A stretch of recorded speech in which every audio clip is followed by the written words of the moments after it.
حالانکه خدا را با عقل میشناسند و با قلب میپرستند، نه با سر و لباس و ستر و حجاب و سلا و ریش.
با مراجعت میکنم که فرزندانتان را دعوت کرده برگردانید که اکثریتش با این مکتب‌های دینی نیست، اکستریمیست میشوند، تروریست میشوند، آینده دشمنان خائن ملت تاجیک میگردند.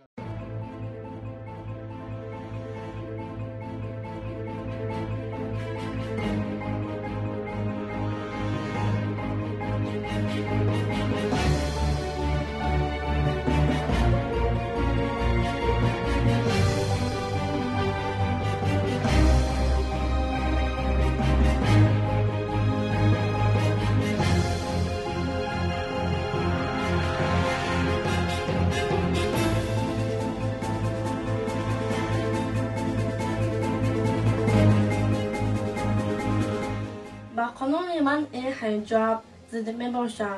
در آمدن زنهای حجابدار در کارخانه‌های شخصی و دولتی منع کردنی هستند. قانونا اعتراض کنم. قانونی که درباره حجاب قبول کردنیان قبول ندارم.